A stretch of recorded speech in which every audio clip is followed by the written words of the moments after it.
పోతే మళ్ళీ ఇంకో కామెడీ. పవన్ కళ్యాణ్ గారు మార్కాపురం వెళ్ళాడు. జల్ జీవన్ మిషన్ 1190 కోట్ల రూపాయలతో ప్రారంభించారు. సరే, సంతోషం, ఏదో చేస్తున్నారు. సెంట్రల్ గవర్నమెంట్ నిధులు అన్నాడు, మమ్మల్ని ఏదో సరిగ్గా మేము చేయలేదు, మేము పగలు తీసి పారేస్తాము, అభివృద్ధి చేసేస్తాము, ఏదేదో మాట్లాడారు. సరే, ఓకే. అసలు పవన్ కళ్యాణ్ గారు మీరు అసలు ఎక్కడ ఉంటున్నారు నాకు అర్థం కదా. స్పృహలో ఉంటున్నారా? రాజకీయాల్లో ఉంటున్నారా? అసలు ఆంధ్ర రాష్ట్రంలో ఏం జరుగుతుందో తెలుసా మీకు? అప్పుడప్పుడు నిద్రపోయి టక్కన లేచి ఏదో పిచ్చివాగుడు వాగేసి వెళ్ళిపోతున్నారా?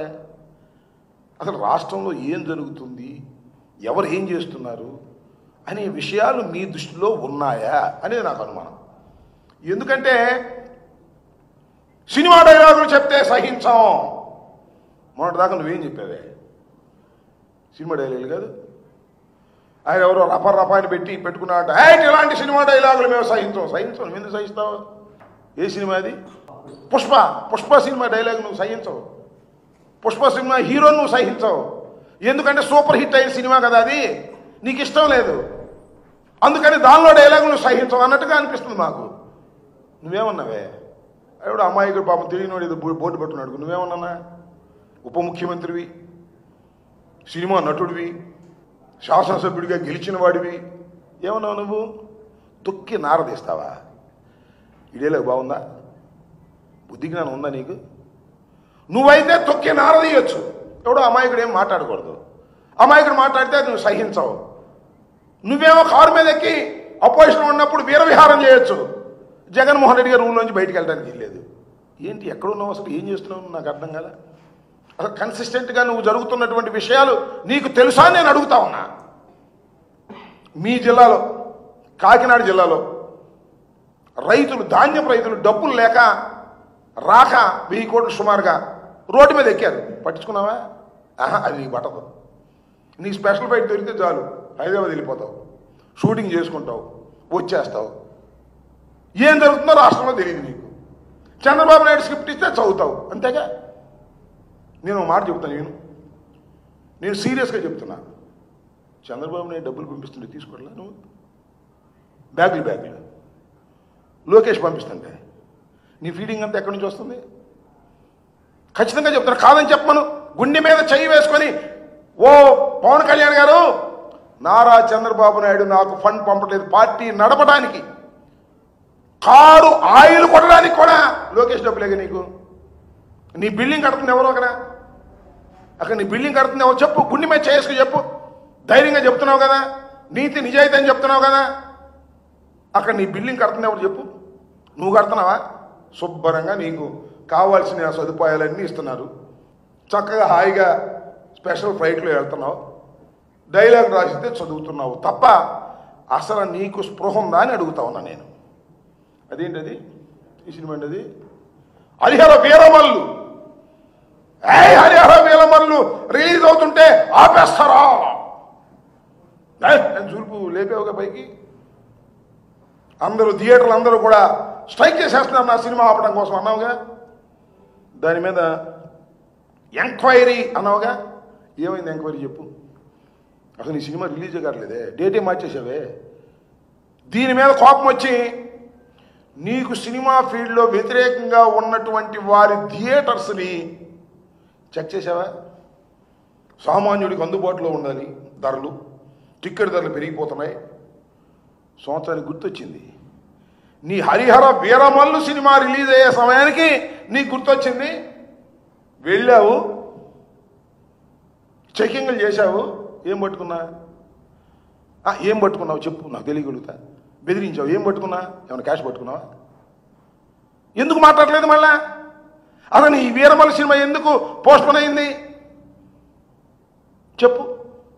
ఊరికినే ఆవేశంగా ఏదో రాసి ఇచ్చి చదవటం, అసలు ఆంధ్ర రాష్ట్రంలో ఏం జరుగుతుందో తెలియకోకుండా ఉంటుంది. అక్కడ దాకా ఎందుకండి?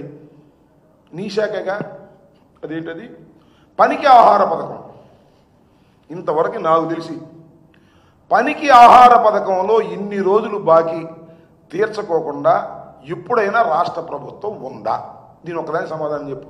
నీ శాఖే, లోకేష్ శాఖ ఎవరో కాదు, నీ శాఖే. అసలు నీ శాఖనే నువ్వు పట్టించుకోవట్లేదే, ఏమిటి అన్యాయం? అదేమంటే ఇంకో మాట కూడా అడుగుతా నేను, చెప్పండి మీరు సమాధానం. తప్పు రైటో మీ అన్నగారు నాగబాబు గారిని మంత్రివర్గంలో తీసుకోవాలని అనుకున్నామంట. అది ఒక పెద్ద తప్పు అనుకుంటే అనుకున్నావు. చంద్రబాబు నాయుడు లెటర్ ఇచ్చాడు, ఇంత బోర్ని ఇచ్చాడు, చూశారుగా మీరు. కొణిదెల నాగబాబు గారిని రాష్ట్ర మంత్రివర్గంలోకి తీసుకుంటామని లెటర్ రాసి ఇచ్చాడు. ఏమైంది లెటరు? ఏమైంది? అసలు ఎవడన్నా లెటర్ రాసిస్తాడా? మంత్రివర్గంలోకి తీసుకుంటాను పలానా నాన్నని పలానా వ్యక్తినని ఎవరైనా ముందుగా లెటర్ రాసి ఇస్తారా? లెటర్ రాసిస్తే ఇంతవరకు ఎందుకు ఇంప్లిమెంట్ కావటం లేదు? సిగ్గుందా? అడిగే దమ్ముందా? ఏంటిది? ఇంత దుర్మార్గంగా వ్యవహరిస్తూ అప్పుడప్పుడు గుర్తొచ్చినప్పుడల్లా వచ్చి డ్యామ్ డూమ్ జగన్మోహన్ రెడ్డి అధికారంలోకి రానివ్వను, జగన్మోహన్ రెడ్డి అధికారంలోకి రానివ్వు. ఏంటి ఆ నామస్మరణ? నాకు అర్థం కాల. 2019 ఏం చెప్పా గుర్తుందా? ఏమన్నాయి పవన్ కళ్యాణ్ గారు? 2019లో మీరేమి చెప్పారో గుర్తుందా? డైలాగ్, జగన్మోహన్ రెడ్డి అధికారంలోకి రాడు, నాది హామీ, రానివ్వను అన్నావు. వచ్చాడుగా? వచ్చాడు రాలేదా? మళ్ళీ వాళ్ళు ఏమన్నావు? రానివ్వను, ఆపేస్తాను.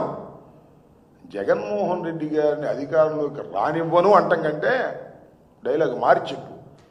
చంద్రబాబునే నేను మోస్తాను, చంద్రబాబునే అధికారంలోకి తీసుకొచ్చే ప్రయత్నం చేస్తాను, చంద్రబాబునే భుజాన్ని ఎక్కించుకుంటాను, చంద్రబాబు నాకు అన్ని సదుపాయాలు చేస్తున్నాడు, నాకేమీ అభ్యంతరం లేదు, చంద్రబాబును మొయ్యటమే నా పని, నేను సెకండ్ గ్రేడ్ లీడర్గానే బ్రతుకుతాను అని చెప్పాయా. మేమే మాట్లాడాం, మాకెందుకు ఇంకా గొడవ? అది ఉంటే మీ జనసేన వాళ్ళకి కాపులకి సంబంధించిన వ్యవహారం. మా పవన్ కళ్యాణ్ చంద్రబాబుకి శాఖలు చేస్తాడు, ఇక ఉండే పనే లేదు అని చెప్పు. అప్పుడప్పుడు వెళ్ళి షూటింగ్లు చేసుకో, ఎప్పుడన్నా వచ్చి డైలాగులు చెప్పు. ఇంతేగా. అసలు నీకు ఈ ప్రభుత్వంలో అసలు భాగస్వామ్యం ఉందా అని అడుగుతా ఉన్నా.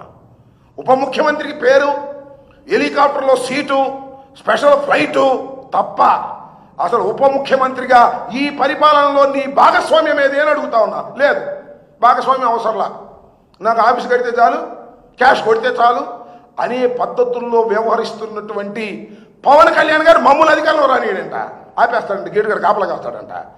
చంద్రబాబు నాయుడికి గేటు దగ్గర కాపలా ఎవరొద్దన్నారు? 15 సంవత్సరాలు కాదు, బతికున్నంత కాలం చంద్రబాబు దగ్గరే కాపలాగాయి, మాకేం అభ్యంతరం లేదు. మమ్మల్ని ఆపటం నీ వల్ల కాదు, చంద్రబాబు వల్ల కూడా కాదు. ప్రజలు మమ్మల్ని కావాలనుకున్నప్పుడు మేము అధికారంలోకి వస్తాం. జగన్మోహన్ రెడ్డి సింగిల్గా ఫైట్ చేసేటటువంటి తత్వం కలిగిన వాడు తప్ప పవన్ కళ్యాణ్, చంద్రబాబు, భారతీయ జనతా పార్టీ, ఇంకెవరు ఉంటే వాళ్ళు అందరినీ కట్టగలుపుకొని వచ్చేటటువంటి స్వభావం కాదు మాది. ఈ రాష్ట్రంలో సుపరిపాలన అందించాం, దురదృష్టవశాత్తు ఓడిపోయాం.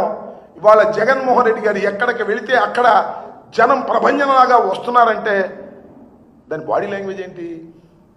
వాళ్ళు గుట్లుగా వస్తున్నారంటే అయ్యా పొరపాటు అయిపోయిందయ్యా, మిమ్మల్ని కాదని ఆ దుర్మార్గమైన కూటమిని ఎన్నుకున్నాం, నువ్వు మళ్ళా నేను ఎన్నుకుంటావు అనేటువంటి సంకేతాలు పంపుతున్నారు. అందుకే మేము రానియం. 4 సంవత్సరాలు ఉంది స్వామి. ఓ పవన్ కళ్యాణ్ 4 సంవత్సరాలు ఉంది, ఇప్పుడు నుంచి రాని కూడా కాపలేదు. 4 సంవత్సరాల తర్వాత కదా. నేను రానియం, నేను ఇక్కడే కూర్చుంటా. ఏంది ఇది నాకు అర్థంగా? నేను రానివ్వను రానివ్వను రానివ్వను రానివ్వను అని నువ్వు నీ కూటమిలో ఉన్నటువంటి చంద్రబాబు, పవన్ కళ్యాణ్ అంటున్నాడంటే జగన్ వస్తాడని భయపడుతున్నారు. ఇది వాస్తవం.